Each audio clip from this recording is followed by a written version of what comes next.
ଭାଷାମାନଙ୍କୁ ଅଧ୍ୟୟନ କରି ଭାଷା ବିଜ୍ଞାନୀ ରାସ୍ ଏବଂ ଫ୍ରାନ୍ସ ପ୍ରଭୃତି ବିଶିଷ୍ଟ ଭାଷାମାନେ ସେମାନେ ବିଭିନ୍ନ ଶାଖା ଓ ପରିବାରରେ ବିଭକ୍ତ କରିଥିଲେ।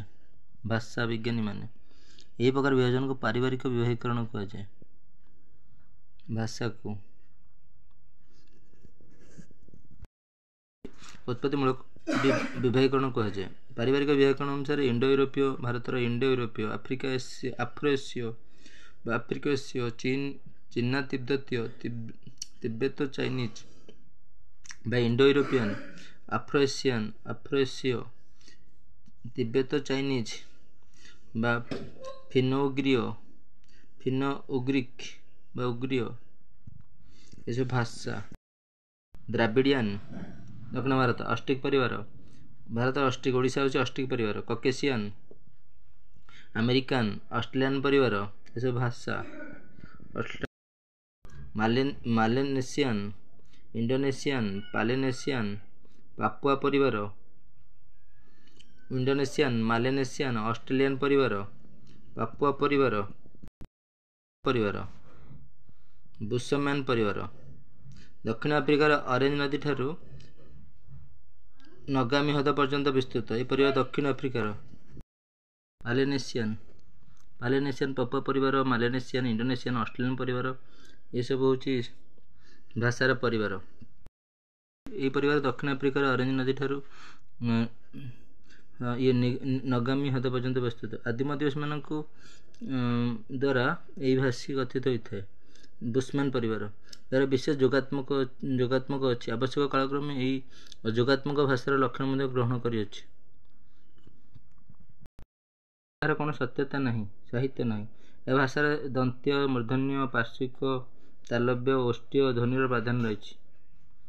ଏହି ଧ୍ୱନିଗୁଡ଼ିକ ସ୍ୱଚ୍ଚାରଣରେ ଶ୍ୱାସ ଭିତରକୁ ଠେଲିବା ଆବଶ୍ୟକ ହୁଏ। ଏହି ଭାଷାରେ ଲିଙ୍ଗ ବିଚାର ସ୍ତ୍ରୀଲିଙ୍ଗ ପୁଲ୍ଲିଙ୍ଗ ଉପରେ ଆଧାରିତ ନ ହୋଇ ସଜ୍ଜୀବିତ ଓ ନିର୍ଜୀବିତ ଉପରେ ଆଧାରିତ। ଭିତରେ ଆଧାରିତ। ସ୍ତ୍ରୀଲିଙ୍ଗ ପୁଲ୍ଲିଙ୍ଗ ଉପରେ ଆଧାରିତ ନ ହୋଇ ସଜୀବକୁ ଲିଙ୍ଗ ଭିତରେ ସ୍ତ୍ରୀଲିଙ୍ଗ ବୋଲି ଧରାଯାଏ। ସଜୀବକୁ ସ୍ତ୍ରୀଲିଙ୍ଗ, ନିର୍ଜୀବକୁ ସ୍ତ୍ରୀଲିଙ୍ଗ। ତାପରେ ବାଣ୍ଟ ପରିବାର ଏହି ଭାଷା ପରିବାର ଦକ୍ଷିଣ ଆଫ୍ରିକାର ବିଶ୍ୱମଣ୍ଡଳୀୟ ଅଞ୍ଚଳରେ କଥିତ ହୁଏ। ଦକ୍ଷିଣ ଆଫ୍ରିକାର ଏହାକୁ ତିନି ଭାଗରେ ବିଭକ୍ତ କରାଯାଏ। ଏହାର ବିଶିଷ୍ଟ ମାଧ୍ୟମ ହେଉଛି ଯୋଗାତ୍ମକ। ଏଥିରେ ଲିଙ୍ଗ ବିଚାର ନାହିଁ। ଅନେକ ସମୟରେ ସ୍ୱରର ଭିନ୍ନତା ଦ୍ୱାରା ଅର୍ଥର ପ୍ରଭେଦ ସୃଷ୍ଟି କରାଯାଏ। ହେଲା ହୋଙ୍ଗିନୋଲା ବାର୍ଦ୍ଧନା, ତାପରେ ହୋଙ୍ଗିନୋଲା ଖେଳିବା, ତାପରେ ହେଉଛି ସାଦାନ ପରିବାର। ଏହି ଭାଷା ବିଶ୍ୱମଣ୍ଡଳରେ ଉତ୍ତରାଞ୍ଚଳରେ କଥିତ ହୁଏ। ଉତ୍ତରାଞ୍ଚଳରେ ଏଥିରେ ପ୍ରାୟ 435ଟି ଭାଷା ରହିଛି, କିନ୍ତୁ ମାତ୍ର 6ଟି ଭାଷା ଲିଖିତ ସାହିତ୍ୟ ଅଛି। ସାଦାନ ପରିବାର ଏହାର ବିଶେଷତ୍ୱ ହେଉଛି ଚାଇନା ଭାଷା ପରି ଏହା ଯୋଗାତ୍ମକ ନୁହେଁ। ହେମଟ୍ରିକ୍ ହେଉଛି ଏହି ଭାଷା ଉତ୍ତର ଓ ମଧ୍ୟ ଦକ୍ଷିଣ ଆଫ୍ରିକାରେ କଥିତ ହୁଏ। ଏହି ଭାଷାର ସ୍ରଷ୍ଟା ହେମନୋହଙ୍କର ଦ୍ୱିତୀୟ ପୁତ୍ର, ତେଣୁ ଭାଷାର ନାମ ହେମିଚିକ୍। ଏହି ପରିବାର ବହୁ ଭାଷା ଲୋପ ପାଇଯାଇଛି। ଏହାର ବିଶେଷତ୍ୱ ଯୋଗାତ୍ମକ। ପଦ ଗଠନ ପାଇଁ ପ୍ରତ୍ୟୟ ଓ ଉପସର୍ଗ ଓ ଉଭୟ ଯୋଗୀ କରାଯାଏ। ଏହି ଶକ୍ତିଶାଳୀ ଜୀବ ବା ପଦାର୍ଥକୁ ପୁଲ୍ଲିଙ୍ଗ ଓ କ୍ଷୁଦ୍ର ଦୁର୍ବଳ ଜୀବକୁ ପଦାର୍ଥକୁ ସ୍ତ୍ରୀଲିଙ୍ଗ ଭାବରେ ଗ୍ରହଣ କରାଯାଏ। ଏହି ଭାଷାରେ ହେଉଛି ପ୍ରତ୍ୟେକ ଉପସର୍ଗ ଉଭୟ ବାଚ୍ୟ ବ୍ୟବହାର କରାଯାଏ। ଶକ୍ତିଶାଳୀକୁ ଜୀବ ପଦାର୍ଥକୁ ପୁଲ୍ଲିଙ୍ଗ ଓ କ୍ଷୁଦ୍ର ଦୁର୍ବଳକୁ ସ୍ତ୍ରୀଲିଙ୍ଗ କୁହାଯାଏ। ହେଉଛି ଏହି ପରିବାର ଭାଷା ମରକ୍କୋ ଠାରୁ ପ୍ରେସ୍ କେନାଲ ପର୍ଯ୍ୟନ୍ତ ମଧ୍ୟ ଏହି ଭାଷା ସେମିଚିକ୍। ବିଶେଷତଃ ଯୋଗାତ୍ମକ। ସ୍ତ୍ରୀଲିଙ୍ଗ ଗଠନ ପାଇଁ ତ ଏବଂ ଅତ ପ୍ରତ୍ୟୟ ବ୍ୟବହୃତ ହୁଏ ଓ ଲିଙ୍ଗଭେଦ ପୁରୁଷ ସ୍ତ୍ରୀ ଆଧାରିତ ନ ହୋଇ ପ୍ରାକୃତିକ ବସ୍ତୁ ଆଧାରିତ ହୁଏ। ଏହି ସେମିଚିକ୍। ପ୍ରଶାନ୍ତ ମହାସାଗର ଭାରତ ମହାସାଗର ମଧ୍ୟବର୍ତ୍ତୀ ଅନେକ ଦ୍ୱୀପରେ ଆଫ୍ରିକାର ଦକ୍ଷିଣ ପୂର୍ବରେ ଅବସ୍ଥିତ ମାଡାଗାସ୍କର ଆରମ୍ଭ କରି ଚିଲିର ପଶ୍ଚିମରେ ଥିବା ଦ୍ୱୀପପୁଞ୍ଜ ପର୍ଯ୍ୟନ୍ତ ଏହି ଭାଷାଚନ୍ତ ବିସ୍ତାରିତ। ଏଥିରେ ମୁଖ୍ୟତଃ 5ଟି ଭାଷା ପରିବାର ଅନ୍ତର୍ଭୁକ୍ତ। ପ୍ରଶାନ୍ତ ମହାସାଗରୀୟ ଚନ୍ ଭାଷା, ଦକ୍ଷିଣ ଆଫ୍ରିକାର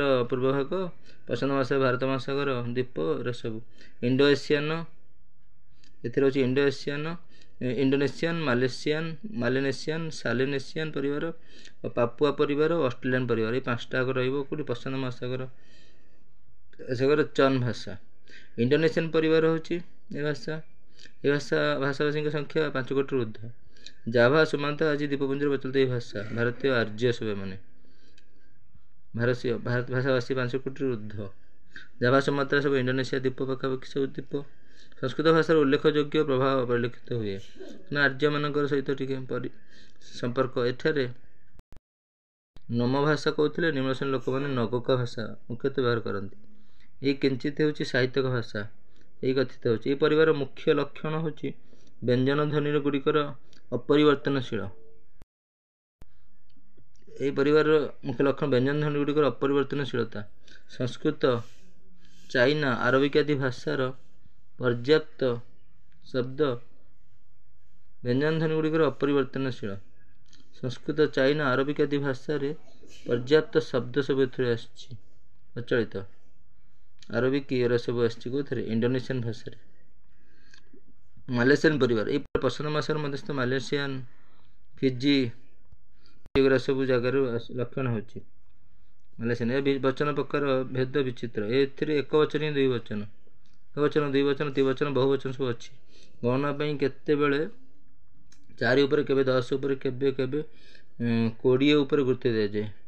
फिजी कैलिडोली ये सब भाषा फिजी कैलिडोली तापरे लाम्बारती हेबती सलेमिनी आदि भाषा गुड़िक परिवार अंतर्भुक्त। हेबिती सिलेमिनी आदि भाषा गुड़िक परिवार अंतर्भुक्त। पालिनेशियन परिवार पालिनेशियन मान होची पालिनेशियन यही भाषा प्रचलित।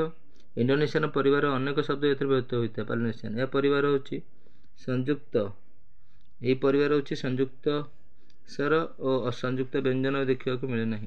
एथिरे एक वचन द्विवचन बहुवचन अच्छी किंतु त्रिवचन नहीं। यह परिवार बर्तमान संपूर्ण भाव में अजोगात्मक हो जाइए। अजोगात्मक जोगात्मक नहीं। साहित्य अर्थ विशेषतः प्रकाश करा जाए। गथा हेरे चलवा कहते गथा हेरे चलवा। तापर होची पापुआ बा से कहते पागुआ परिवार। पापुआ न्यूगिनी तो न्यूगिनी निकटवर्ती छोट छोट द्वीपपुंज ये भाषा कथित होता है। पागुआ परिवार यह भाषा जोगात्मक पद गठन उपसर्ग और परसर्ग उभय व्यवहृत होता है। बहुवचन गठन पर स्त्री प्रत्यय जोग कराए। बहुवचन पर स्त्री प्रत्यय जोग कराए। ऑस्ट्रेलियन ऑस्ट्रेलियन परिवार होची यही भाषा ऑस्ट्रेलिया और टास्मेनिया द्वीपपुंज व्यवहृत हुए। ऑस्ट्रेलिया परिवार यह भाषा ऑस्ट्रेलिया टास्मेनिया द्वीपपुंज विशेषतः जोगात्मक अधिकांश क्षेत्र में प्रत्येक जोड़ा जाए पद गठन कराए। प्रत्यय जोड़ा जाए केतक यहाँ द्राविड़ भाषार अंतर्भुक्त कहते मैंने दक्षिण भारत भाषा द्राविड़ अंतर्भुक्त करने चेष्टा करते किंतु एथिरे प्रयास भ्रमात्मक। यही भाषार प्राचीन भाषा कमिल भाषा से द्राविड़ भाषा ऑस्ट्रेलियन। तापर होची ककेशस परिवार ककेशस आफ्रिका CAUS यह कृष्ण सागर एवं कास्पियन सागर मध्यवर्ती। कास्पियन सागर मान कास्पियन हृद पार्वत्य अंचल कथित होता है। यह भाषाटी ककेशस पार्वत्य अंचल कथित होता है ककेशस कहुए। यह भाषा गुड़िक जोगात्मक विभक्ति 30 पदर अच्छी। लिंग 6 प्रकार प्राय 20 लाख लोक यह भाषा कथबार्ता करते। ककेशस ककेशस मंगोलिया जो नेग्रो ये सब लोक। यूराल होची अल्टारिक परिवार। यूराल पर्वत होची माने यूरोप और एशिया मझे। यह यूराल अल्टाइक पर्वतीय अंचल कथित हुए।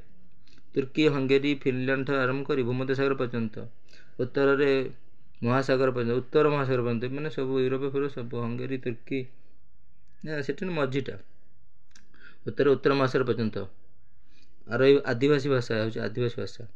एकाक्षर परिवार यह भाषा शब्द गुड़िक एक अक्षर विशिष्ट तेणु यह एक अक्षर परिवार कहुए। कई चाइना परिवार कही था कारण चाइना हूँ यही परिवार श्रेष्ठ भाषा एकाक्षर माने गोटी अक्षर।